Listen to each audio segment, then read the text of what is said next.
मुखिया हमारे राष्ट्रीय अध्यक्ष चंद्रशेखर आजाद साहब को भी पता है। इस पूरे घटना का एक एक अपडेट उनके पास है। वो बीमार है, संसद का सत्र चल रहा है। जैसे ही इनको मौका मिलेगा हम प्रयास करेंगे इस पीड़ा में आके अपने परिवार के बीच में हमारे भाई खड़े।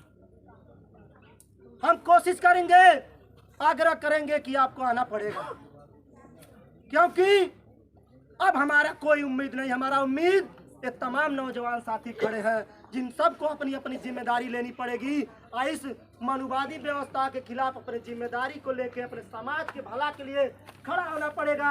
अगर बड़हलगंज में कोई घटना होती है, पिड़ानी में कोई घटना होती है, बांसगांव में कोई घटना होती है, खजनी में कोई घटना होती है या जिले के किसी किसी कोने में होती है, 100 रुपए का पेट्रोल फूक के जाइए, उससे परिवार को ध्यान दिलाने का काम करिए। हम इससे गरीब नहीं हो जाएंगे।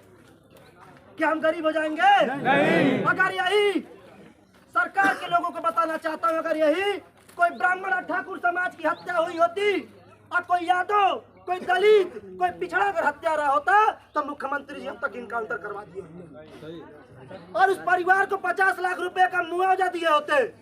लेकिन मुख्यमंत्री जाति देख के न्याय करते हैं। हमको इनसे न्याय का कोई उम्मीद नहीं है। हमें अपनी ताकत को खड़ा करना पड़ेगा, हमें अपने बलबूते खड़ा होना पड़ेगा। 5000 सालों से जिस समाज को पानी पीने का अधिकार नहीं था, कपड़ा पहनने का अधिकार नहीं था, आज हमको फिर वो जमीन में दफनाने का प्रयास कर रहे हैं। इस बात को आप समझिए और इस बात को समझने के साथ हम मुख्यमंत्री जी से मांग भी करते हैं कि आप सरकारी कोष से आप मजदूरी मेहनत करके पैसा आप अपने सरकारी खजाने में नहीं रखे हैं। हमारे आपके टैक्स का पैसा है। अगर कोई ब्राह्मण या ठाकुर मरता है तो उसको 50 लाख रुपया दे सकते हैं, उसके घर नौकरी दे सकते हैं। तो हमारे टैक्स का पैसा है, बहुजन समाज का इस देश में सबसे बड़ी संख्या है, उसके दिए हुए टैक्स के पैसे से इस परिवार को भी 1 करोड़ रुपया और एक सरकारी नौकरी का मांग करते हैं। अगर नहीं किए तो हमें समझेंगे, हम अपने समाज को बीच में जाके बताएंगे कि ये मुख्यमंत्री जातिवादी हैं, जाति देख के नहीं।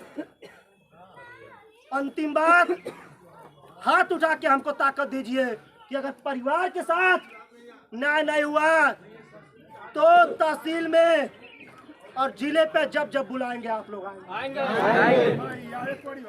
आना है और इस अन्याय के खिलाफ लड़ाई लड़ेंगे और इस पहली लाइन की पहली कतार में जंग बहादुर, बबलू गौतम, कन्हैया लाल और सुदर्शन यादव जैसे नेता हम खड़े रहेंगे।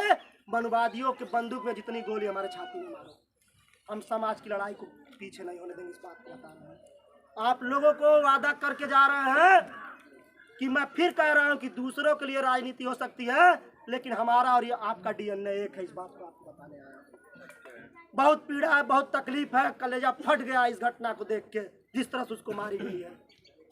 उम्मीद करते हैं कि इस न्याय की लड़ाई में आप लोग हमारे साथ रहेंगे। धन्यवाद।